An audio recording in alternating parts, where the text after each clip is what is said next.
para vocês, assim, só de vocês, que tem tão pouca gente, certo? Tem um vai certo? Certo? Bom, vamos lá. Vou fazer o bate-papo, certo? Hemograma e plaqueta, certo? Hemograma e plaqueta, certo? Tá? Dá na hora de vocês, então no S8, daqui a pouco vocês vão fazer a abordagem dos pacientes. Então vamos ver como é que a gente vai discutir isso aqui. Básico. Toda vez que você vê um paciente que tem manifestações hemorrágicas que sugerem a plaquetopenia, são que tipo de manifestações? Cutâneo mucosa, gengivorragia, abstratos, tá? Ou então o paciente tem uma mulher que vem com hemorragia, tá? Hemostasia primária, certo? Esse paciente pode ter uma história, mas o paciente pode não ter nenhuma história, porque ele pode estar no nível de plaqueta maior, que é uma plaquetopenia, mas não que seja importante para determinar o sangramento. Né? Então, todo paciente tem uma história e todo paciente deve ser examinado por vocês. Quando você vê o hemograma, ele tem 3 séries: eritrograma, leucograma e plaqueta. Então, o paciente pode chamar a atenção àquela plaquetopenia intensa, mas aí você, ao mesmo tempo, você já procura ver, tem alguma anemia associada? Como é que está o número de leucócito? Está normal? Tem leucocitose? Leucocitose às custas de quê? Para você interpretar aquele hemograma, para você não prestar sua atenção no nível de plaqueta. O que é importante? Identificar a patologia que determina. Tá certo? Então, o mecanismo é patogênico. Do mesmo jeito que a anemia por perda na produção e distribuição, você vai ver que tem causas de plaqueta que são por destruição. Tem causas de plaquetopenia que é por não produção. Um exemplo comum, plaquetopenia por não produção, nas artroses medulares. Por destruição, a PVI. Tá certo? Então, assim, você, na hora que você está vendo o paciente, colhendo a história, você já está transformando aquelas informações para saber qual é o tipo de fisiopatogenia, tá certo? O que está determinando aquela plaquetopenia. Isso vai determinar, estava agora na tutoria do S3, qual é a sequência de exames que eu vou pedir. Eu posso ter até uma ideia qual é a patologia do paciente. Hoje era um paciente que tinha uma anemia, tá certo? Consequência com sangramento menstrual, e era um paciente que tem uma doença de Von Willebrand, tá certo? Primeiro caso. Então, assim, eu não vou diretamente ao diagnóstico, eu vou escalonar como é que eu vou chegar a esse diagnóstico. Então, antes de saber se o paciente tem anemia, eu vou pedir um hemograma. Tá? Antes de saber se ele tem algum distúrbio de coagulação, eu vou pedir um TP, um TPTA, um fibrinogênio, tá certo? Para identificar se tem algum distúrbio e o que é que vai seguir. O paciente tinha uma anemia, tinha um TPTA alargado, né? E foi pedido o fator de Von Willebrand e ele tem deficiência do fator de Von Willebrand. Então, é uma sequência que vocês têm.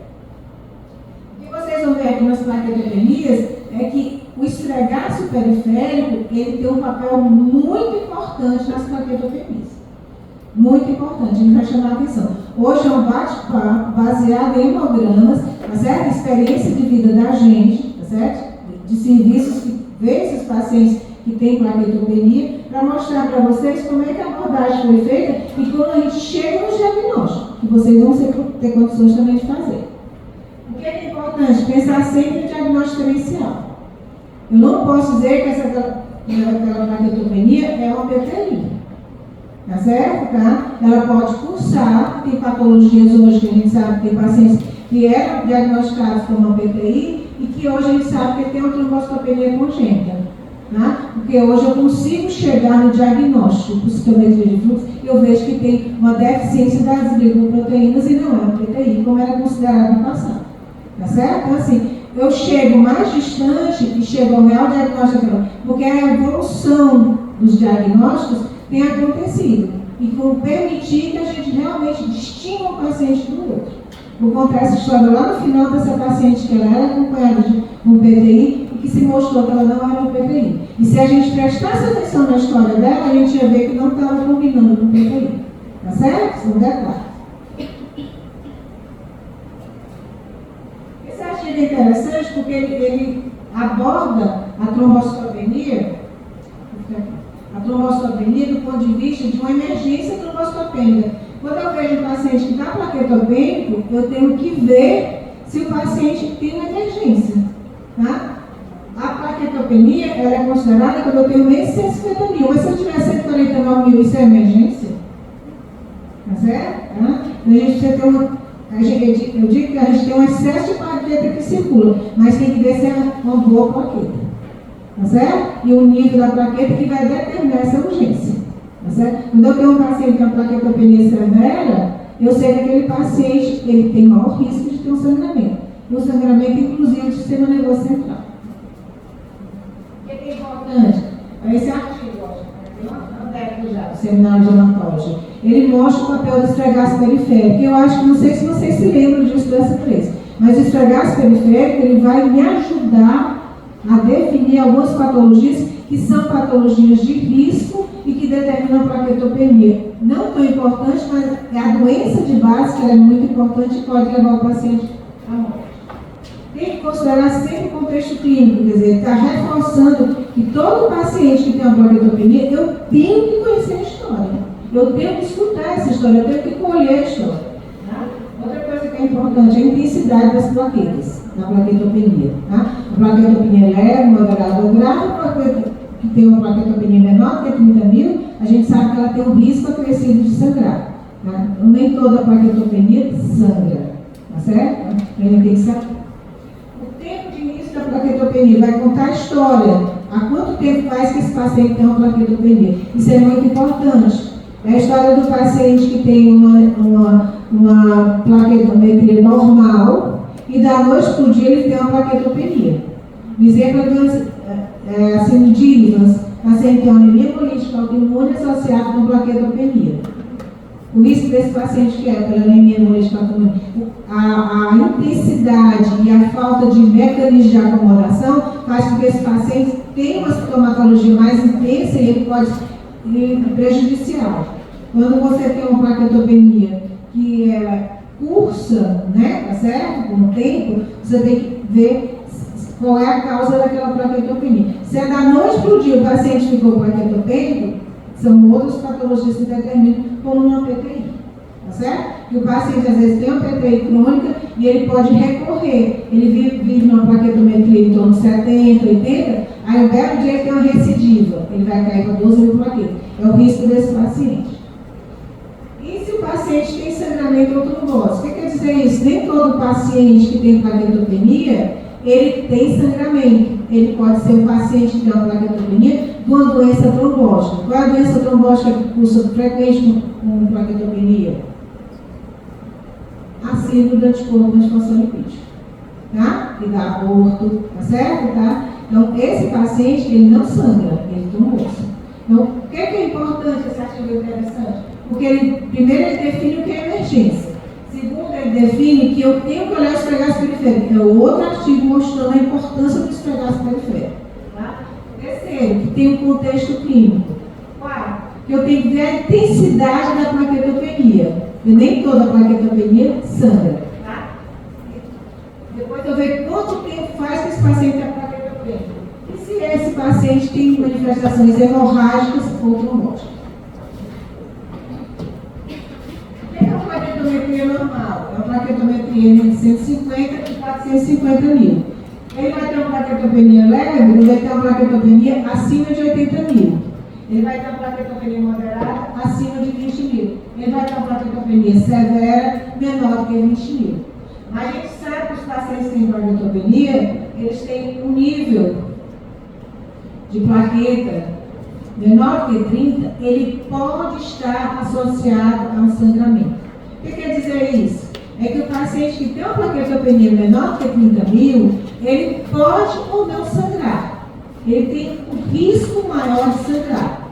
A gente sabe que algumas patologias, se aquela plaqueta não for tão jovem, ele vai sangrar mais fácil. Por exemplo, uma plaquetopenia de uma leucemia aguda, uma plaquetopenia de uma aplasia. Por quê? Porque aquela plaqueta não está sendo produzida normalmente pelas megacariócitos. Porque não existe mais megacariócitos. Certo? Então, esse paciente que tem menos de 30 mil, ele tem maior chance de sangrar que o paciente que tem aqui outra patologia.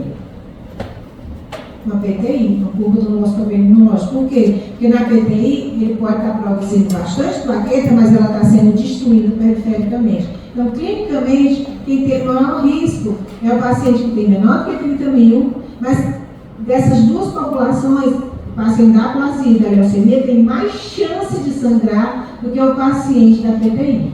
É por isso que PTI não está no início do tratamento, você fazer a fita. Você vai fazer se o paciente tiver um sangramento ativo. Normalmente você faz o quê? Você vai pulsar, fazer corticoide, fazer sonometrol, tá certo? Tá? Pulsar o paciente. Vou fazer imunoglobulina por dose. Você está entendendo? Então, dependendo da doença de base que leva à plaquetopenia, é que você vai conduzir, né, tratar esse paciente. Então, todo paciente que tem uma plaquetopenia, de uma patologia que não produz, como leucemia aguda e aplasia, esse paciente vai se beneficiar de transtorno de plaqueta. Porque ele não tem plaqueta e a plaqueta que ele tem é uma plaqueta velha. Plaqueta, ela tem dentro dela cálcio, fibrinogênio, fator de Fourier-Brand, dentro da plaqueta. Quando ela é ativada, ela larga isso na circulação para fazer o quê? Agregação e adesão plaquetária. Então, uma plaqueta mais jovem é uma plaqueta do PTI. Então, esse paciente tem menos chance de sangrar, o mesmo nível de plaqueta. Tá certo? Então, quando eu penso em mecanismos que levam à plaquetopenia, eu tenho a plaquetopenia por não produção, por destruição, não produção, destruição ou por distribuição. Então, toda vez que eu vejo um paciente que tem uma plaquetopenia, ele tem um mecanismo etiopatogênico levando àquela plaquetopenia. Um paciente que tem uma aplasia, ele tem uma plaquetopenia por não produção. Ele não tem megacardiose. O paciente que tem leucemia, o paciente que tem quimioterapia, que é mielotóxica, ele vai ter uma plaquetopenia por não produção. E isso vai te levar diretamente à conduta que você vai ter. Então, se não há produção de megacariose, se não há produção de plaqueta, eu vou ter que dar a plaqueta para esse paciente. Já o paciente que tem uma plaquetopenia por destruição, e isso a gente vê na PTI, eu vou ter uma conduta diferente. Tá certo? Não é a primeira opção fazer plaqueta. Eu vou ter que tratar, não destruição por autoimune, tá certo? Tá? Então, o autoimune, tá certo? Então, o que é que eu tenho que fazer? Eu tenho que tratar com esse anticorpo, eu tenho que inibir a produção desse anticorpo. Eu vou usar corticoide, vou usar drogas, tá certo? Vou usar imunoglobulina, vou usar drogas imunossupressoras, tá certo? Então, assim, eu tenho que, a hora que eu avaliar o paciente com plaquetopenia, eu tenho que descobrir o que ele tem, não. Eu tenho que tentar entender qual é o mecanismo que está levando aquela plaquetopenia, porque isso vai determinar a minha conduta. O que eu vou fazer? Então, eu tenho paciente, eu tenho mecanismo, eu tenho encaminhamento para exames, eu vou pedir para diagnóstico, e eu tenho a conduta que eu vou tomar em relação àquele paciente. Tá certo? Uma coisa que é muito frequente também é uma plaquetopenia por distribuição. Tá certo? O baço, ele fica com 1/3 das plaquetas que circulam. Então, se eu tenho uma plaquetometria normal, 1/3 dessas plaquetas está dentro do baço. Mais 1/3. Quando o baço vai crescendo para algumas patologias, ou linfoma, ou esquistossomose, tá certo? Tá? Ou os pacientes que têm uma esplenomegalia, a plaquetometria diminui, mas a plaquetometria total não diminui, porque a parte de 1/3 vai aumentando em relação ao original. Eu tenho um baço normal, meu baço não é aumentado. Então, normalmente eu tenho 1/3 das plaquetas que estão dentro do baço. 2/3 fora. Quando o baço cresce por alguma situação patológica, esse 1/3 aumenta para 2/3, 3/4. Então, a plaquetometria, na hora que eu colho o sangue, faço o hemograma, ela está menor. Mas eu tenho que prestar atenção na história desse paciente, porque esse paciente não tem uma plaquetometria total diminuída. Ela vai estar o mesmo valor. Então, a gente olha no paciente, examina o paciente e a gente vê que esse paciente não sangra, apesar do nível baixo de plaqueta. O que é que eu repito para vocês? Se você não tiver uma história, um exame físico, uma suspeita de diagnóstico, um mecanismo, você não vai conduzir corretamente o paciente. Tá certo? Tá? O baço normal, ele já tem 1/3 de plaqueta lá dentro, no estoque. Tá certo? Tá? O baço aumenta, esse 1/3 vira 2/3, 3/4. então eu vou ter uma plaquetometria menor, mas o paciente não tem manifestação hemorrágica. Então, toda vez que vocês verem um paciente com plaquetopenia, examine o seu paciente e veja se ele não tem um baço aumentado. A plaquetometria normal é 150 mil ou 450 mil. Certo? Tá? Quando você, se você não tiver baço aumentado, né? 1/3 das plaquetas estão lá no baço. 1/3. Se seu baço começa a aumentar por qualquer situação patológica, tá certo? Ele fica com a parte, é com distribuição, que a gente chama de sequestro, hiperesplenismo, tá certo? Eu vou mostrar um exemplo para vocês. O que eu quero dizer nesse comecinho é que toda vez que você vê um paciente que tem uma plaquetopenia, você tem que entender que existe um mecanismo fisiopatológico determinando ou não produção, tá certo? Ou destruição ou distribuição. Transfusão maciça não é para vocês, é para dentro de ou situação de transplante hepático, é uma coisa mais específica, tá certo? Mas existe um mecanismo fisiopatológico que acompanha essa plaquetopenia, tá? E são situações que vocês vão ver aqui, exemplo, muito frequentes, que às vezes a gente se engasga com coisa mais simples, e às vezes a gente complica coisa mais simples, tá certo? Então, todo paciente precisa checar o nível de plaqueta que ele tem, todo paciente precisa ter uma história, todo paciente tem um exame físico, tá certo? E todo paciente tem uma etiopatogenia para aquela plaqueta. Tá bom? E determinando qual é o mecanismo, é a conduta que vocês vão ter. Certo? Então, por não produção, a gente tem defesa da medula, aplasia, leucemia, infecção, droga mielotóxica. A gente vê que no final da primeira semana, que a plaqueta vive em média 7 a 10 dias, então, depois da quimioterapia, você tem a mielotoxicidade, todas as células que se dividem, você vai ter essa baixa de plaqueta, tá certo? As anemias megaloblásticas é muito frequente você ter uma anemia megaloblástica, né, deve ser CB12 ou folato, e você ter, além da anemia megaloblástica, você pode ter uma leucopenia, uma neutropenia, uma plaquetopenia, às vezes até uma pancitopenia, certo? E a gente recebeu no ambulatório há um tempo atrás, lá do nosso, um paciente que era uma plaquetopenia que estava sendo pensada em PTI, na realidade ela estava deficiência de B12. E aí quando repôs a B12, a plaqueta dela normalizou. O que eu quero que vocês tenham cuidado, vocês estão no S8, já vocês são médicos. Pense no paciente, examine o paciente, olhe a história e não dá para ele o diagnóstico que você quer, mas o diagnóstico que ele tem. Tá certo? Vamos lá, o exemplo.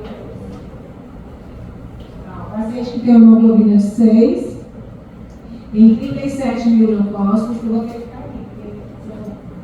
Tá? 37 mil leucócitos, tá? Tem 72% de neutrófilos, tá? E tem lá embaixo blastos e uma plaquetopenia. Cadê?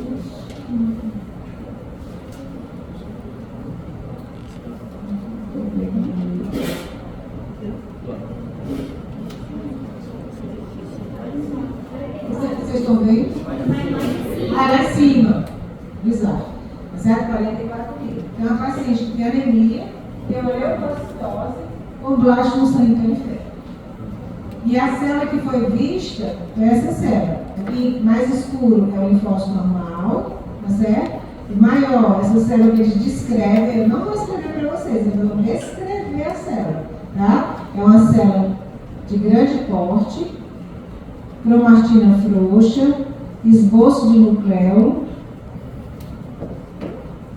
Que célula é essa que eu suspeito? Plástico, tá certo? Isso dá diagnóstico? Não. Certo? Que exame eu vou pedir para diagnóstico?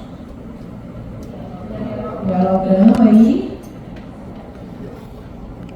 A imunofenotipagem. Esse exame quem pede é o clínico. Não é o patologista que vai ver a paciente de uma doença que ela pode morrer em 24 horas, em poucas horas. Por quê? Porque ela não produz mais neutrófilos, ela não produz mais plaquetas. Se eu não der o diagnóstico correto, o paciente morre. Então, esse paciente é visto por vocês na atenção primária, dentro da emergência do hospital grande, público ou privado, tá certo? Então, essa plaquetopenia é uma plaquetopenia por não produção. Então, esse paciente é comum, é frequente a gente fazer o quê? Transfusão de plaqueta, porque ele não tem como produzir, tá certo? E ele pode morrer com sangramento. O risco é muito alto, tá certo? Tá? Vocês pedem isso, aí você pede o mielograma confirma que ele tem 63% de blasto na medula, tá? E você vê que ele praticamente não tem megacariose. Então, se ele não tem megacariose, ele não produz plaqueta. Tá certo? Tá? Ele não tem megacariose, ele não produz plaqueta. Tá? E o diagnóstico é dado, vocês também podem pedir. Vocês pedem mielograma com imunofenotipagem, certo? Coleta só, o laboratório faz essa coleta. Tá? Do jeito que escolhe, mielograma, tá certo? Imunofenotipagem. Aí você vê que é um paciente que tem uma leucemia linfoblástica. Por quê? Porque ele expressa CD19, CD20, tá? Marcadores mais imaturos como CD10 e alguns não expressam TDT, que é uma enzima bem imatura na proliferação dos linfócitos.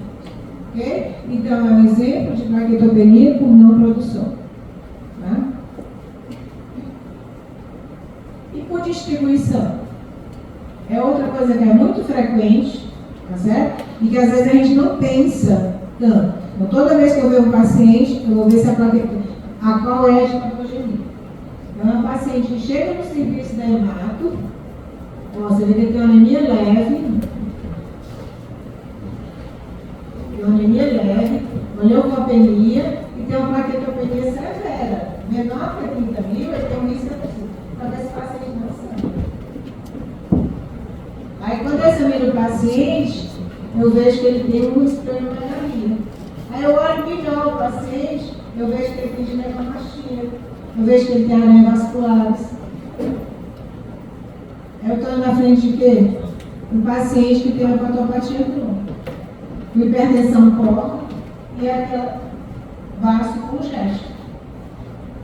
Tá certo? Isso é muito frequente. Os hepatologistas dizem que nós somos grandes fornecedores de pacientes para eles, hemato. Porque esse paciente faz uma via crucis para entrar no serviço de hemato, para ser avaliado, examinado.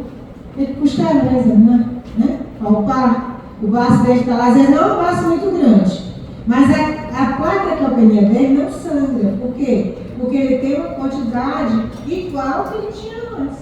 Só que como o vaso cresceu, a plaqueta está dentro do vaso.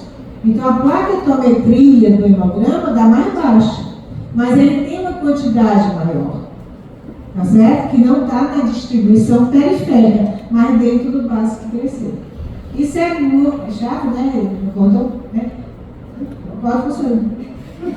Realmente, não, você está certo. A gente fica às vezes massificado, mas o hematologista vê muito isso. Às vezes o paciente consegue chegar no serviço terciário, no ambulatório, da sexta-feira de manhã, do HU, que é dentro do hemócio, com a plaquetopenia, e ele é um hepatopata, ele é um cirrótico. Ele tem uma anemia, microcítica. Ele está sangrando por onde? Pelas varizes de esôfago. Daqui a pouco ele tem uma hemorragia gestival e morre. Tadinho, né? Morreu. Né? Não é assim. A importância do médico é ele ser responsável porque ele está vendo. E os meninos brincam. Vai perguntar o Rodrigo, tá? No S3, que a gente é o maior fornecedor de pacientes para gasto, o digestório. Esse paciente foi atendido no ambulatório, tá certo? Isso aqui é só casear para vocês, eu só mostrando para vocês que existe e vocês confiem no que vocês estão vendo.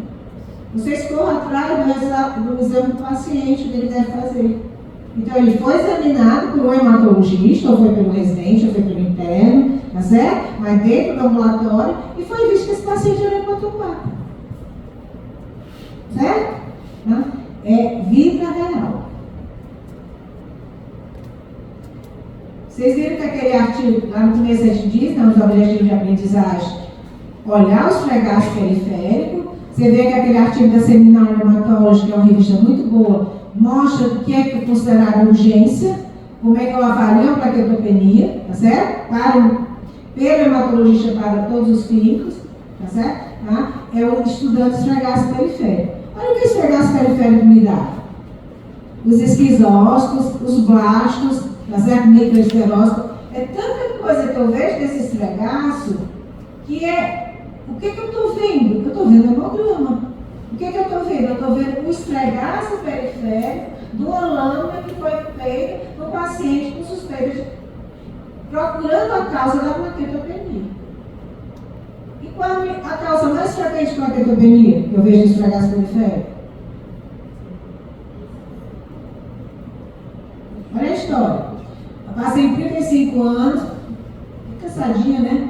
Ela não tinha nenhum outro exame, nem tinha uma história passada relevante, tá certo? Ela nunca fumou, ela bebe 5 unidades de álcool por semana, ela não toma medicamento, nem drogas. Recreativas, né? Aí tem no português? Não sei. Na verdade, são drogas recreativas, né? Na verdade, tá certo? É droga mesmo. Droga mesmo. E o exame clínico não é contributivo. O que o paciente tem? Ela tem uma hemoglobina de 12, tem 5 mil leucócitos e tem uma plaqueta de 60 mil. Qual é o exame mais importante para essa paciente? Isso é uma revista chamada Medicina, ela é excelente, cheia de casos. Excelente. Dentro dessa revista, olha o que ela chama a atenção. Qual é o próximo exame mais importante? Vai estar lá para esfregar esse periférico. Eu tenho um hemograma, não. O que vocês acham que esse paciente tem?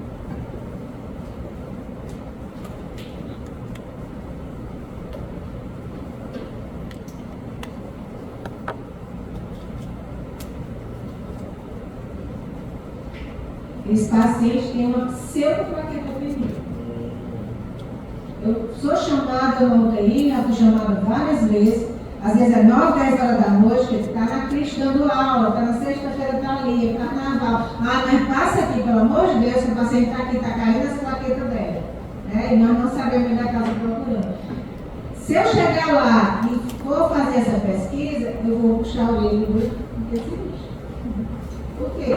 Porque a presença de agregados plaquetários é 1 para 1000. Uma PTI é 1 para 100 mil. Certo? É 1 para 200 mil. Tá? A tromboscopia congênita é 1 para 10 elevado a 6. Então, isso é muito frequente. A cada 1000 hemogramas, você encontra um exame como esse. Não é frequente, não? Tá certo? A quantidade de hemograma que se faz no mundo, mesmo no serviço, às vezes você faz, mesmo paciente você faz de manhã cedo, depois faz de tarde, tá certo? Então, isso se chama o quê? Agregados plaquetários. Isso é uma pseudoplaquetopenia ou plaquetopenia artefatual. Tá? Então, o que o paciente tem? Ele não tem uma história. Ele não tem nada que chame a atenção. O exame físico dele não é contributivo, ele não tem manifestações hemorrágicas. Toda vez que você tem uma plaquetopenia, a gente procura se tem manifestações, hemostasia primária, hemorragia, né? Epistaxe, petecas, equimose, a gente procura isso. Se é mulher, se menstrua, se tem ciclos hipermenorrágicos, tá certo? Tá? Então a gente procura isso, hemostasia primária, mas esse paciente não tem. E o que eu vou encontrar como resposta? É o esfregaço periférico. Tá? Esses agregados plaquetários. Plaqueta não se agrega, plaqueta não se junta. Por que essas plaquetas estão agregadas? E aqui é o satelismo, tá certo? As plaquetas em torno. Porque o EDTA, o anticoagulante, ele expõe da superfície, tá certo? Da plaqueta a glicoproteína. Então as glicoproteínas expostas vão juntar uma a outra, então juntam as plaquetas. Tá? Plaqueta, quando você tem normal, ela forma um cacho, mas não é verdade. Tá? Por quê? Porque ela é parte do citoplasma do megacariócito. Lembra disso lá na autopoese, né? O citoplasma, a plaqueta está dentro do citoplasma, né? Aqueles pontinhos pretos, lembra lá no megacariócito, cheio de pontinho preto, aquele tudo é na plaqueta. E a trombopoetina, ela é como uma tesoura que vai cortar a membrana do megacariócito para que aquele megacariócito chegue lá nas vênulas, tá certo? Da medula e bote para fora essas plaquetas. O megacariócito não circula, ele é muito grande. A hemácia vem, tá certo? E passa por alguns buraquinhos que a gente tem dentro dos vasos na medula, tá certo? Tá? E a plaqueta, ela sai um cacho, porque a trombopoetina corta esse cacho. Então elas vêm com um cachinho de uva, ela não bota separado. Se eu tenho uma plaquetopenia, eu vou pegar as plaquetas bem separadas, mas agregado não. Agregado é porque o EDTA, que é o anticoagulante que a gente usa frequentemente, ele faz um artefato, ele expõe as glicoproteínas de superfície, normais da plaqueta, e elas vão vingando no outro. Tá certo? Então, o paciente não tem sintomatologia, você está dentro do local, você o que você faz? Você vai fazer o quê? Um novo exame. E como é que você faz um novo exame? Você pode contar em lâmina, chama contagem de fônio, tá certo? Tá? Ou contagem manual de plaqueta. O laboratório de hemato tem isso. Às vezes o paciente está lá embaixo na consulta, ele confirma essa contagem de plaqueta, ele bota lá, contagem de plaqueta confirmada normal. Tá certo? Mas, para o intensivista não ter que preocupar, ele vai fazer o quê? Ele vai fazer nova coleta. E como é que ele vai saber que está normal ou não? O anticoagulante é que motivou a exposição dessas glicoproteínas que vão fazer as plaquetas se agregarem. Então ele faz trocar o quê? O EDTA por outro anticoagulante, ou citrato ou heparina. Isso vocês vão ter que fazer, isso é muito frequente. Então toda vez que eu anotei para um paciente com plaquetopenia, o intensivista já tinha feito isso. Tá? Porque senão ele ia deslocar uma pessoa especialista para chegar lá para ver que o paciente tinha. E é muito frequente. 1 para 1000 é um exame a cada 1000 hemogramas. Isso aí deve ser uma rotina de um bom laboratório, imagina, né, no hospital grande. Tá certo?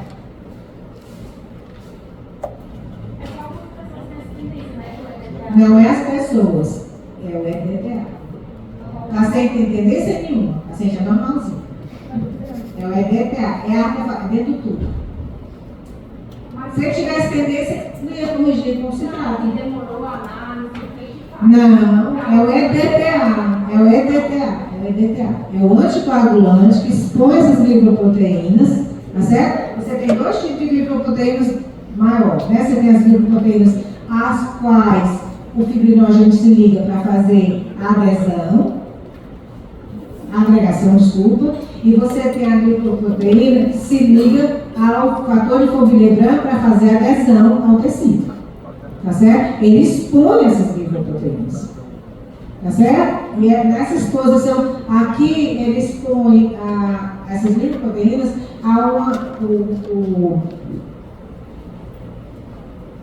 o satelismo, né, aqui em torno do neutrófilo, ele expõe essas glicoproteínas e expõe um ligante da superfície do neutrófilo. Aí você liga o neutrófilo à plaqueta.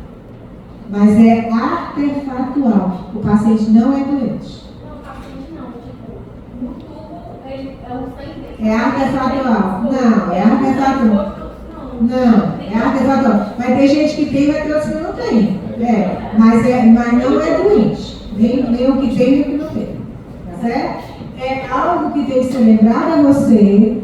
Você está vendo aquele artigo da Seminar Hematology, tá certo? Tá? De emergência, tá? Aqui, os artigos desse aqui, How to Approach Thromboscopenia, que é da Hematology 2012, e tem vários artigos assim, que é a revista da Sociedade Americana de Hematologia, mostrando a importância do esfregaço periférico e quão frequente é a formação de agregados, que não é doença. Tá certo? Aqui, eu tenho um paciente que faz esse hemograma, tá? Eu tenho 7,2 de hemoglobina, eu tenho 9.800 leucócitos, anemia normocista, tá certo? Desse 81. O RDW um pouquinho aumentado, tenho 9.800 leucócitos, tenho um diferencialzinho para a esquerda, né? Predomina neutrófilos segmentados, mas eu tenho um pouquinho de bastão, beta, mielócito, promielócito, não tenho blastos, e eu tenho uma plaquetopenia de 33.000. Mas olha o que é importante, é o esfregaço periférico. O que eu tenho no esfregaço periférico? Aqui que é importante.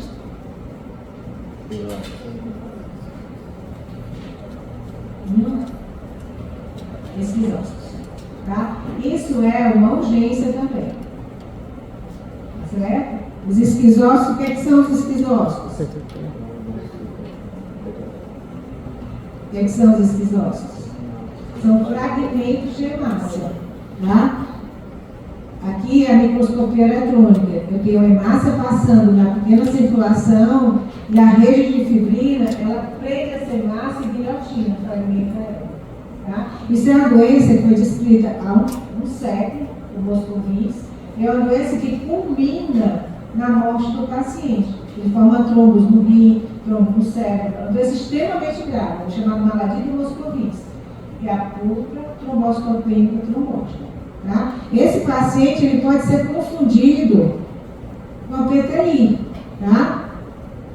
Certo? Ele pode ser confundido, às vezes ele tem só a plaquetopenia. Mas o esquizócito vai salvar esse paciente. Se esse paciente não for tratado, a etiologia, por que ele faz essas guilhotinadas? Porque na realidade você tem uma rede de fibrina que é produzida a mais, quantidade a mais. É como se você passasse na rua cheia de buraco, cheia de pedra solta, tá certo? A hemácia, ela desliza na circulação, a plaqueta desliza na circulação. Na hora que você muda a pequena circulação, você expõe o fator tissular, você aumenta a rede de fibrina, você ativa a plaqueta. E você vê aqui as plaquetas, ó. A ausência da ADAMS3, ela pode ser por inibição, anticorpo ADAMS3, ou por não produção da ADAMS3. Então, na hora que você não tem a ADAMS3, que ela é uma protease que é responsável para guilhotinar, para destruir o fator de Fourvier-Lebrun, tá certo? O que acontece? Os multímeros de Fourvier-Lebrun estão aqui e você tem várias plaquetas ligadas a esses multímeros. E isso forma a rede de fibrina. É uma doença extremamente grave. Extremamente grave que pode levar o paciente ao óbito. Por formação desses trombos. Porque não é uma doença tão frequente, mas a gente vê paciente encaminhado com a plaquetopenia como se fosse PPI, que é a forma mais frequente de plaquetopenia. Tá certo? Então o que é que a gente tem que se preocupar? Que na hora que a gente vê esses esquizócitos, a gente vai dar o diagnóstico de PTT. E o tratamento de PTT não é igual ao de PTI. Qual é o tratamento de PTT? Plasmaféresis. Por quê? A plasmaféresis ela vai repor a ADAMS3 que está aí e ela vai retirar o anticorpo que está inibindo a ADAMS3. O diagnóstico é dado como? Com a dosagem de ADAMS3, mas ela não é tão rápida. Teve um período que demorava mais, ia para fora do Brasil e demorava. Então, o que eu posso? Eu preciso salvar esse paciente. Como é que eu vou salvar esse paciente? Na hora que eu olho o hemograma e eu vejo no esfregaço periférico presença de esquizócitos. Tá certo? Me mostra tem várias máquinas de afeto. Se você tem um paciente como esse dentro da emergência, no passado os pacientes ficavam dentro do HGF, tá? Hoje eles estão indo mais para o HU por causa das máquinas de afeto. Você tem indicação formal de encaminhar o paciente. O tratamento dele vai ser plaqueta, o tratamento dele não vai ser tipo, né? Não vai ser corticoide, né? Em altas doses, como na PTI, tá certo? O tratamento dele vai ser plasmaféresis, tá? Então é o esfregaço periférico que mostra a presença desses esquizócitos. Uma criança de 2 anos que foi referenciada para um serviço de hematologia pediátrica, é da medicina também, certo? Esse caso clínico. Com história de uma trombocitopenia persistente. Como é que tem que prestar muita atenção em algumas palavras, né, que você tem em relação ao que você está ouvindo ou está colhendo. Então, ele tem uma plaquetopenia persistente. Ele tem uma longa história de bruising, que é os sangramentos, petecos e equimose, especialmente nos braços, nas pernas, tá? Sangramento nasal. E esse paciente tem uma história de um eczema ocasional nos cotovelos e joelhos, tá? O exame clínico não é contributivo. Hemoglobina de 12, 4 mil leucócitos, 11 mil plaquetas, e é algo que vocês encontram já nos hemogramas de hoje, o volume plaquetário médio. Vocês estão acostumados com VCM, e aqui é o volume plaquetário médio. E o volume plaquetário médio é 6, então você tem uma microplaqueta aqui, a microtrombose, tá? Então, como é a história que chama a atenção? Como é que eu vou pensar em quê nesse paciente? Vou pensar na trombocitopenia imune? Mas o que é que não combina com trombocitopenia imune na infância?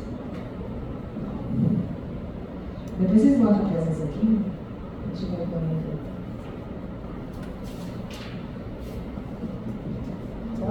O que é que não combina nessa história? O que é que não combina nessa história? Como é que custa uma trombocitopenia imune na infância? Eu digo isso para vocês, eu estou 40 anos formado, eu estou dentro da hematologia desde 4 anos da medicina. Tá? Como é bom quando você descobre um diagnóstico do paciente, como é bom quando você dá aquela vida do paciente, seu tratamento teve sucesso. Mas ele só tem sucesso se eu souber o que o paciente quer. Se eu souber escolher as opções, aquela que é a dele, não melhor para ele. O que não combina melhor? Não combina porque as trombocitopenias imunes na infância, elas são amplificadas. As hematologistas pediátricas que tem uma em São Paulo não toca. Então, assim, trombocitopenia imune na criança não toca, não faz nada. Porque ele vai ter a gripezinha, aí ele vai fazer a panetopenia, né? 7 a 10 dias depois ele tem mente. A grande maioria. Os prematuros. Então, ele tem uma trombocitopenia que ser no final, vamos comparar as parecidas. Tá?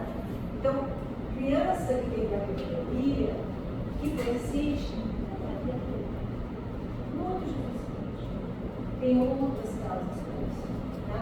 Você vê que tem algumas coisas sindrômicas, ele tem eczema, né? Quer dizer, não tem só para quem não tem uma doença, né, que se manifesta de outras maneiras. Às vezes fazem surdez, às vezes fazem diminuição do ar, quer dizer, é algo sindrômico. Então, eu vou pensar em quê? Trombocitopenia imune. Primeiro, displasia. A displasia é uma doença do idoso. Eu tenho criança, certo? Mas a displasia é uma doença que aumenta com a idade. HIV, tem história bem, certo? Eu vou pensar no trombocitopenia ligada ao X ou trombocitopenia ligada ao X. A história que mudou a vida desse paciente, que eu vou perguntar para vocês, é a história da persistência. Tá? Então, colham vocês mesmo a história do paciente. É ruim hoje em dia se contar, tudo cola, né? É ruim, porque você às vezes não está contribuindo com o que você está ouvindo. Se você não souber, está entendendo? Então, isso aí você encontra nas trombocitopenias hereditárias homogêneas. A mesma referência, né? As trombocitopenias congênitas, elas são várias patologias, tem umas mais conhecidas do que outras, mas elas são várias patologias. E a classificação delas hoje em dia, a gente pode começando pelo tamanho da plaqueta. Tá? Então, ela pode ter macroplaqueta ou microplaqueta, lembra? Volume corpuscular. Volume médio das plaquetas. Lá, quando vocês olharem o hidrograma, vocês têm hemácia, hematócrito, hemoglobina e o BCM, o volume corpuscular médio. Lá, quando vocês olharem a contagem de plaqueta, vocês vão ter o volume plaquetário médio. É se apropriar dessa informação. É olhar também essa informação. Certo? São várias patologias, ou ele pode ter macro, ou pode ter microplaquetas, certo? Pode haver alteração em outros células como diagnósticos. Essa classificação que a gente usa hoje em dia, baseada no tamanho da plaqueta, tá certo? Já define algumas patologias, tá certo? Tem a plaqueta menor que 7 microlitros, a plaqueta maior é a nascimento, são mais frequentes, tá? Então você olha os pedaços e não tem aquela quantidade, não é aquela morfologia. A plaqueta pode ser maior, a plaqueta pode ser menor. Mas o que chama a atenção da história do paciente é que ele tem uma plaqueta congênita que não é funcionante. Então, na história da criança, que vai evoluindo, ele vai sangrar, às vezes, com um nível de plaqueta normal ou não tão baixo. Então, são duas informações. Eu posso ter um sangramento a partir da infância, que persiste, e eu tenho um sangramento o nível de plaqueta que naquele menor do que 30 tem um risco ao tecido de sangrar. Eu posso sangrar mesmo com o nível de plaqueta maior. Certo? E por que acontece isso? Porque na realidade esses pacientes, eles têm alterações, defeitos estruturais nas glicoproteínas, da adesão, tá? Que liga ao fator de fotolegrama, da glicoproteína com B9, da agregação, que liga o hidrogênio, glicoproteína 2B e 3A. Certo? Então, esses pacientes, eles têm uma história como se fosse uma PTI, mas não é uma PTI que persiste. A história começa na infância, tá certo? Persiste, tá? E não é o que acontece na maioria das PTIs, que são autolimitadas. E ele sangra no nível de plaqueta muito acima desse nível, tá certo? E ele tem alteração morfológica das plaquetas, ou microplaquetas ou macroplaquetas, tá? E ele vai chamar a atenção, não é frequente, tá? O Bernardo é o mais conhecido, tem um grande número muito grande de pacientes nos Estados Unidos, eles estimam 1 a 10 elevado a 6. Uma plaqueta, uma PTI é 1 a 100 mil, tá certo? 1 para 100 mil. Olha o severidade aguda na infância é 1 para 100 mil, tá? A plaqueta PTI agregados é 1 para 1000, tá? Então não é tão frequente, mas eu preciso, mesmo com esses que não são frequentes, eu preciso trabalhar diagnóstico, porque a conduta é diferente. Na PTI, eu não fazer transplante é muito, não é muito frequente. Eles são momentos de angústia de emergência. Esse paciente, a plaqueta dele não é funcionante.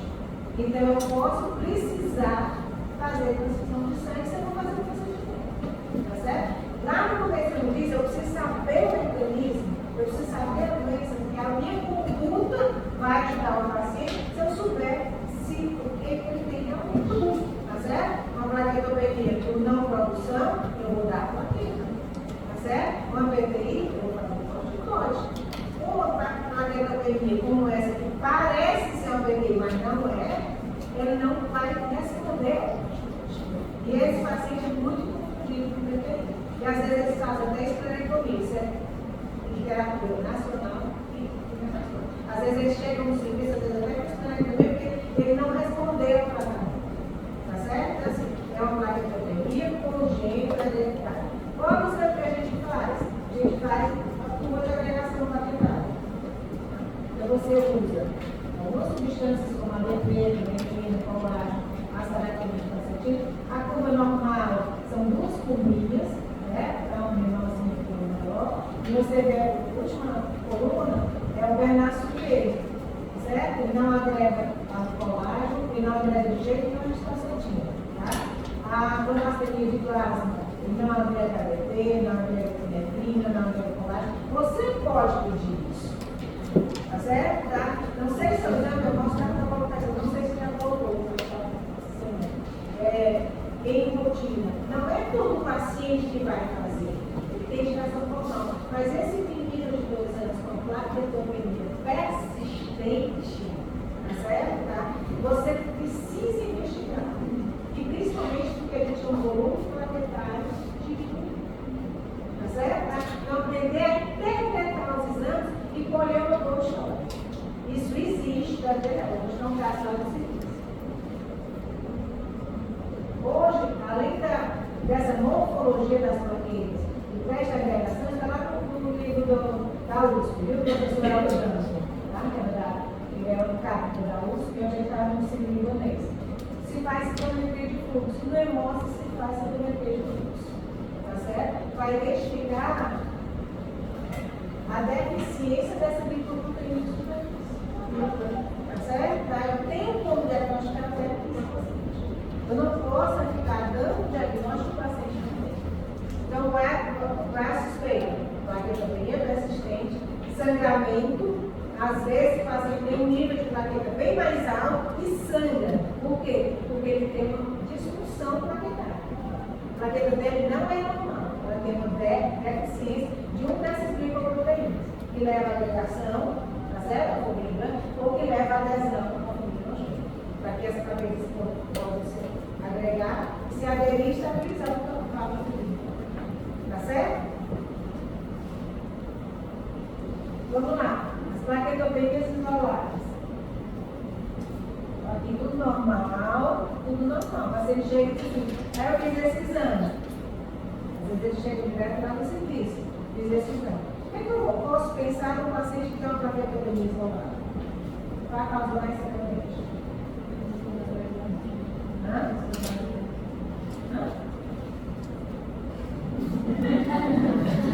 Eu posso pensar tanta coisa. Eu posso pensar na proteína. Eu posso pensar aqui, no quadrado último. Tempo de instalação daquela plaquetopenia. Doutor, é o seguinte, na semana passada eu fui lá no médico urologista que passou um anticonvulsivante. Eu tenho 18 anos, eu tive um mal-estar, nem sabe se teve alguma coisa. Eu passou um anticonvulsivante. As 7 alergias depois, aquele ou então, mandaram fazer igual aquele mudando. Então você tem vários pensamentos diferentes, tem várias causas para essas plaquetopenias globais. Tá certo? Medicamento. E se você não der o diagnóstico, uma das causas. Da próxima vez que ela se expor, ela vai cair mais profundo e mais rápido. Então, nunca é você retirar o medicamento e nunca mais fazer isso. Tá certo? Então, toda plaquetopenia isolada, ela tem várias causas. Né? Pode ser por uma PPI, pode ser por droga induzida, HIV. Em 1996, eu estava nesse congresso americano. O Congresso Americano de Hematologia ele é gigante. Hoje ele só acaba em Orlando, Chicago, Atlanta, é gigante. Então, existem vários consensos que nascem desses congressos. E um consenso que aconteceu é o seguinte: eu tenho uma plaquetopenia isolada, me diga qual exame você vai pedir. Me diga qual exame você vai pedir. Você tem o direito de pedir um exame. Então eles viram que 10 entre 10 experts, 100 experts, não tinha 100 não, mas o número maior que é 10. Eles decidiram que era importante eu fazer o quê? 96, 116, é quase um pouquinho mais. Fazer o quê? Fazer um teste também. Então, uma plaquetopenia isolada, ela pode ser uma proteína, ela pode ser droga induzida e pode ser uma proteína. Eu indico o que vai acontecer. Né? Batendo na porta, no consultório privado, batendo no serviço público, tá certo? Jovem, bonita, linda. Eu vi uma que era uma princesa. Nós também. Alvador de risco. Nós também estamos protegidos. Eu vi uma noite. Né? Com esse problema. Então, em 1996, um grupo de experts se reuniram durante o Congresso Americano de Hematologia e disseram que se tiver que pedir um exame, dessa vai. E acontece. Você está entendendo? A gente vê. Será que é na primeira infecção? Mas ele não tem sintomatologia. Mas ele tem uma hemograma com cabeça isolada. Acontece bater na porta lá do nosso sistema. Ele vai lá de mesmo, mandar caminhar para frente. Tá? Então, toda plaquetopenia isolada não tem uma causa só. Tem várias causas que são importantes. Ou é o PPI, ou é a droga induzida, ou é a ABC, tá certo? Tá? Então, não pode esquecer disso. E outra coisa, não se pede o teste da HIV, não se pede a hemoglobina, não pede. Você tem que conversar. Porque existe uma mudança do antes e depois. Então, você tem que estar aberto. A pessoa tem que saber que você está receptivo e que você vai conversar com ela. A importância de fazer o exame. Porque isso muda tudo para as pessoas. Certo? Então, tomar alguma coisa disso? Não, se possível, existe alguma diferente? Diz lá, o José tem um ambulatório, junto da emergência, para receber pessoas que tiveram relação com o certo? Então, assim, existe e é muito frequente. É muito frequente ouvir mais. Droga induzida. Aqui, assim, tem N drogas. N drogas. Ah, qual foi a droga? Mas você não acha, mas deve ter sido um próprio tempo. Mas só uma vez, né? Mas uma vez, porque aí você traz, dependendo da dose e do número que você fez. É droga, a coisa do tá? 7 a 10 dias depois da droga. Às vezes não consegue identificar a droga. O pessoal está gritando, aí pega um coquetel de remédio, é muito difícil. Às vezes a pessoa de mais idade, mas a pessoa nova, que tomou medicamento, às vezes é um antibiótico, às vezes é um antidepressivo, às vezes é um anti-inflamatório, tá entendendo? É uma droga que leva a uma patologia de origem comum, tá certo? Tem que identificar por quê? Porque se não identificar e a pessoa for exposta, a plaquetometria vai cair mais intensamente mais tarde. Qual é a conduta? Não vai acontece menos. Às vezes você pode usar até um pouquinho de corticoide como se fosse um preterino, quando é muito baixo, então muito volume. Mas a conduta é tirar o medicamento. Ok? Não tem mais livro que caiba com tanta droga que se usa hoje em dia. Então tem um site para você seguir. A causa das plaquetopenias por infecções são várias. E aqui, a pessoa vai ver o HIV. HIV por diminuição da produção, HIV por distribuição, HIV por aumento da distribuição. São vários mecanismos, mas é a plaquetopenia ou a plaquetopenia. Você precisa. Por quê? Tem uma conduta que acontece quando você tem isso. O paciente que tem um HVC vai baixo. O paciente que tem HIV vai conseguir zero. São doenças tratáveis. Ele vai estar bom na plaquetopenia e ele vai tratar a doença que continua. Tá certo? Você precisa fazer isso.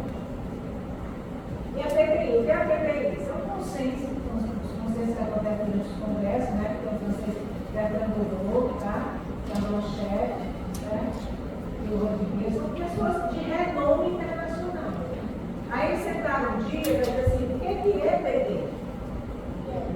Como é que eu estou vendo?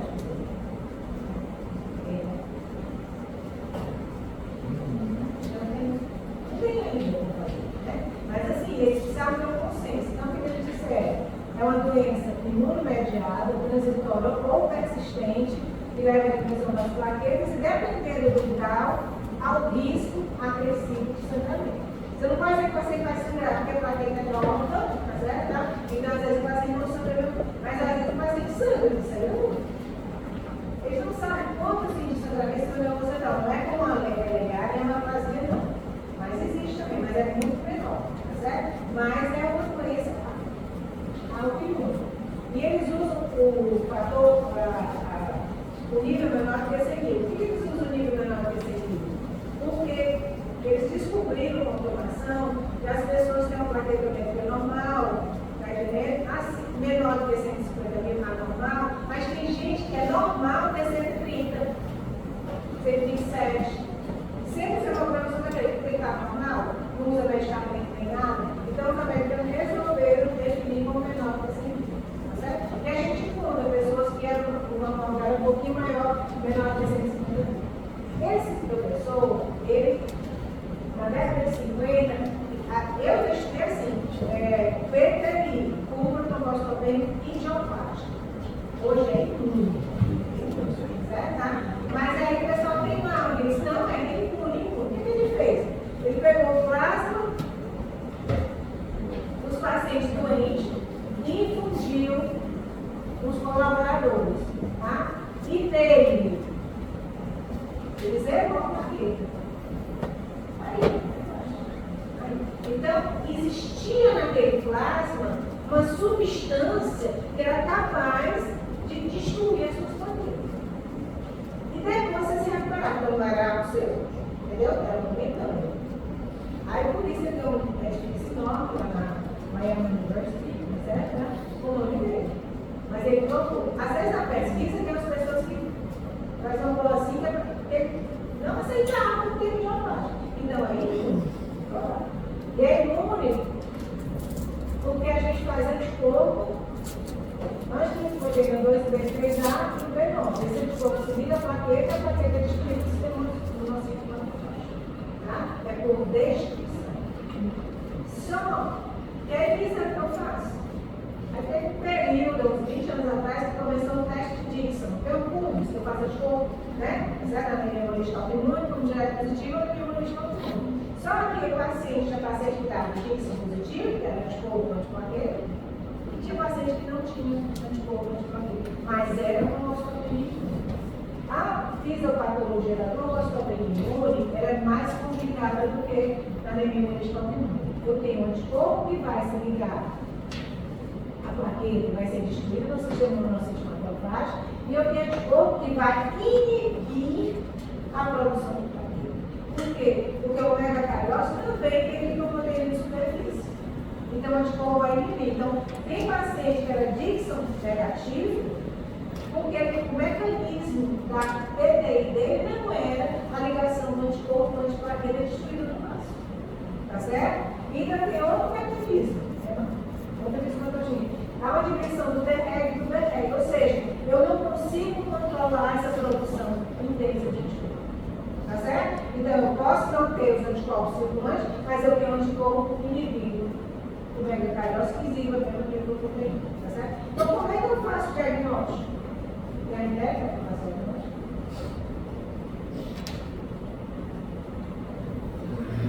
O diagnóstico é de exclusão.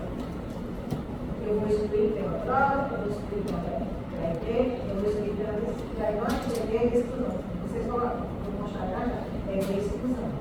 E quando eu vou dar o diagnóstico, é importante também que eu vejo nessa história. 26 anos, vai para a emergência, história de sangramento, de hemorragia, há 4 meses tem acne, dores nas juntas, né?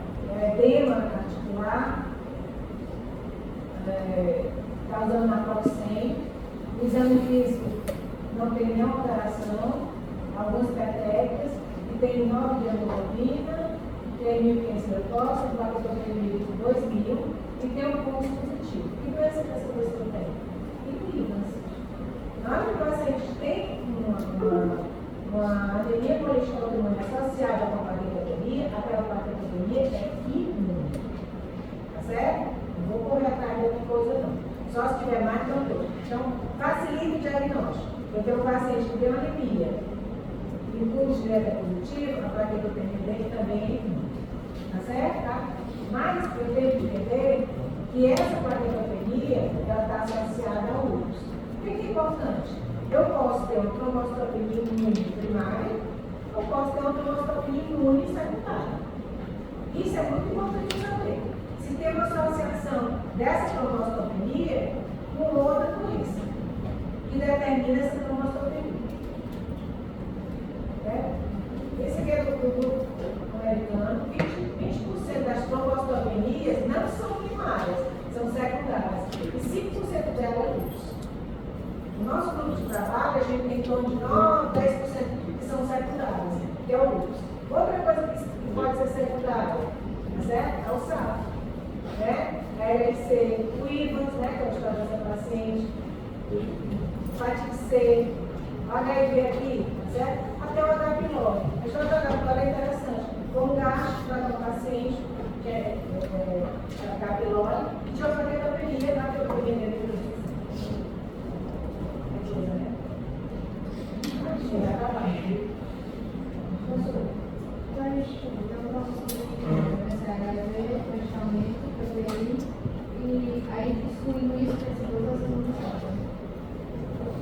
Quando tu está atendendo o paciente, tu está pensando que o paciente é um PTI. Aí, quando tu está atendendo o paciente, tu está pensando que é um PTI. Por quê? Porque tu tem um hemograma, tu tem uma série de EPI local, tem um leucócito temporal e tem aquela plaquetopenia. Certo? Tá? Então, a grande chance dele ter uma PTI. Tá certo? É um paciente adulto. Se fosse uma criança, é autolimitado. Tá certo? Tá? Se fosse uma criança, é autolimitado. Então, a grande chance dele ter uma PTI. Mas você não pode pensar assim. Por quê? Porque eu não tenho um exame que vai me dizer que é PTI. É um diagnóstico de exclusão. Então, na hora que eu tenho uma exclusão, eu sei no HIV, pode expulsar a plaquetopenia. Em 1996, a Congresso Americana do Oeste. Tá certo? A melhor secretária do Oeste. Então, e eu vejo isso. Eu vejo para você no manual. Eu não vi só aqui. Tá? Eu não vejo, você tem que conversar e você tem que pedir o exame. Você também vê HPC. No nosso banco de dados, eu vi um paciente que tinha B12. Você vai procurando. Por quê? Aquelas plaquetopenias que não faz acontecer no nosso pode. Ou então não são tão intensas. Mas não são PTI. E PTI não tem que ser um diagnóstico. O Dixon era um exame que era feito com o pulso, mas como ele não estava positivo pelo paciente que tinha uma clínica que era para PTI, foi visto na fisiopatologia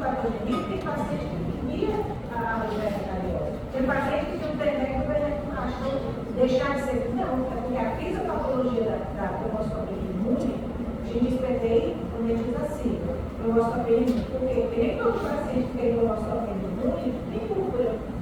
E vai ter cura se não ter na baixa. Mas você coloca cromostomia imune e usa acrônimo PTI, para lembrar, a mesma coisa que a gente estuda agora, tá certo? Então você tem por obrigação procurar um diagnóstico, e às vezes o diagnóstico está dando claro, porque o paciente tem um sintomático, tem nada no exame físico, tá certo? Às vezes você diz, não, esse é um PTI, mas ele pode ter uma causa que leva essa PTI, chama de PTI secundária. Aí uma causa do recurso. Aí como é que é importante isso? Essa figurinha, você acha que todo mundo quer, uma página só, tá? O que ele mostra? Se eu tiver todo mundo quer publicar uma página só, né? Vou mostrar de 2 páginas depois. O que ele mostra? Na infância, eu não preciso nem segurar o elefante, ele está sozinho. Eu não posso atrapalhar o caminho do elefante. Tá certo? Tá? Ou ele tomar trifinório, o mestrando fez um trabalho com a nossa libanês, que é gráfica, sobre e a Rosângela deu um laboratório de feminino. E ela viu alguns pacientes, ela poderia, no caminho, quando cheguei no caminho, procurar ver se não tinha reclamação de flora. E ela também teve no trabalho dela a responsabilidade da família feminina com o tratamento advogado. O que eu quero dizer para vocês é que não existe a causa só. Eu quero dizer para vocês que o paciente merece que você olhe aqui com bons olhos e tenha paciência. Tem que usar pontuar, a gente é mais especialista em usar pontuar. Porque a gente quer ver o que é que tem e o que é que não tem. Está entendendo? O que é que aconteceu? Está entendendo? Examinar o paciente, não para que eu tenha distribuição do ciótico, do silicema, mas não acontece. Então, isso que eu estou falando para vocês é vida real. Hoje é plaqueta que está se encontrando com plaqueta do caso, tá certo? Então, por que ele diz aqui nesse artigo, uma página só? Aqui, ó, a criança, vai tomar tequilose. E olha que o sufoco do lúpus. O sufoco da SARS. E aí, nossa mãe?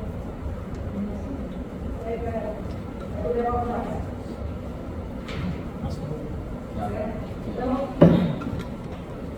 Então, o que eu quero dizer para vocês é que para a polícia tem estratégias.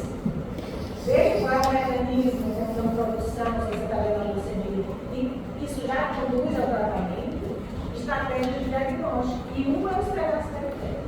O esfregaço periférico é uma morfologia do ambiente. Então, se você tem uma história do paciente que sangra desde pequenininho, que não para de sangrar, tá certo? Não é que tem momentos, né? Que não para, e às vezes a plaqueta dele está maior, tem como isso funciona não, isso existe, tá certo? Tem que dar a doença que o paciente tem, não que a gente tem. Então, é bem mostrando, é importante ver a secundária da primária, porque os tratamentos modificam. O paciente de lúpus vai, o pessoal vai fumar, o paciente de HIV vai para o São José, o pessoal da infecção possível se tratar. Porque na hora que você trata a doença de base, a sua vida vai fugir. Às vezes não é tão fácil. Bom, esse artigo é simples, na Zé Trabalho, ele mostra o quê? O que é que eu uso para diagnosticar a PPI? Diagnóstico de exclusão. O que é que eu uso? Bota para cá. Não tem mais aí. Ó, eu uso a história do paciente. Plaquetopenia persistente dentro de uma unidade. Eu uso o exame físico, mas pelo HIV do sinótico. Tá certo? Eu uso o hemograma como reticulócito. Eu uso o que? O esfregaço periférico. Olha aqui, o esfregaço periférico. Então, aprenda a olhar o esfregaço periférico. Se você tem suspeita de alguma coisa, você pode ligar para o laboratório e dizer assim: olha, dá uma legenda de novo dessa lâmina. E na hora que você vê um esquizócio, você vai esperar. Não sei como é que está agora, não, porque você vai estar na série. Foi uns meses para chegar no mas antigamente era você mandar para os Estados Unidos fazer o diagnóstico, tinha que ser na hora. Viu o esquizócio que está fazendo PDT, vai com as matérias. Você está entendendo? O objetivo aqui é estudar, mostrar para vocês que as causas existem, mas os tratamentos também existem, é para assustar nós. Né? O que ele mostra mais aqui? Medulose, poucos pacientes. A medula do PTI, ela pode ser norma celular, então não dá o diagnóstico. Certo? Tá? Aqui o Rogério quer agradecer. Então, você vê que tem exames que são avaliação básica e tem exames que já tem uma platina. Aqui dizendo, ó, é improvável o benefício. Então, assim, a gente não pode pensar em milhões de exames sem ter uma rotina, um roteiro, tá certo? Não pode encarecer uma conduta ou atrasar o diagnóstico, certo? Mas pode também parar e pensar assim, eu não estou concordando com esse diagnóstico, eu vou correr atrás. Bom, são as de 2019, é uma lista de tratamento, tá? Eu nem consigo dizer. E aí você talvez precise na clínica médica, no serviço, porque na realidade, para a gente fazer esse serviço, o que a gente fez? A gente, antes de confirmar, começar o tratamento, a gente reviu a história, a gente reviu o exame, o serviço funciona assim, tá certo? Tá? Ou substituição de drogas que foram necessárias, afastou outras causas, viu entregar as periférias, ou dia para agradecer. Então, isso a gente já pede. Você não vai examinar o paciente achando que ele é HIV. Você já pede da cromosscopia isolada um teste do HIV. Mas você tem que conversar com o paciente, agradecer, tá certo? Tem que tá? Conversar. O FANC, da cliente medula, é orientada a fazer pacientes de mais idade, você pode falar de organizado, o paciente tem uma distância que vai combinar com o discriminio colocador. Então, assim, é organizar os seus papéis para dar o diagnóstico daquele paciente dele. Esse é o último, é um artigo só de uma página, né? Outra, acho que eu falei que foi um artigozinho simples, né? Da hora de aqui, o Wilson. Ele é uma clínica de hematologia nos Estados Unidos. Ele tem 69 pacientes. E as usinas são os pacientes que têm hepatopenia de causa não hematológica. Tá certo? Aqui, ó. Veio nos Estados Unidos, paciente cirrótico. Então, o que é frequente? Mesmo que eu expliquei. O que eu mostrei para vocês, os casos são da vida real. Tá? Então, aqui você vê que o paciente tem uma cirrose. Hiperestamismo, então vai ter PTI, tá? Outra causa não é PTI, né? As mielodisplasias, a celulquimia, não são doenças tão frequentes, vão aumentar com a idade, mas no nosso banco de dados, a gente tem pacientes acima de 18, que são adultos, tá? A gente tem os pacientes que vêm de cedo, mas a gente só avalia a PTI do adulto. E até o paciente de mais idade, acho que já 70 e poucos anos de idade. Tá certo? Então não é uma doença que vai acontecer com 20, 30, 40 pessoas, não. Pode acontecer em qualquer idade. Certo? E é o diagnóstico do exame. O que você vê mais aqui que você pode fazer? Você pode fazer um plano, um estudo, tá certo? Você pode pedir o americano aqui, HBC, HRV e o HPV. Ok? Então, deixa eu só contar a historinha para vocês.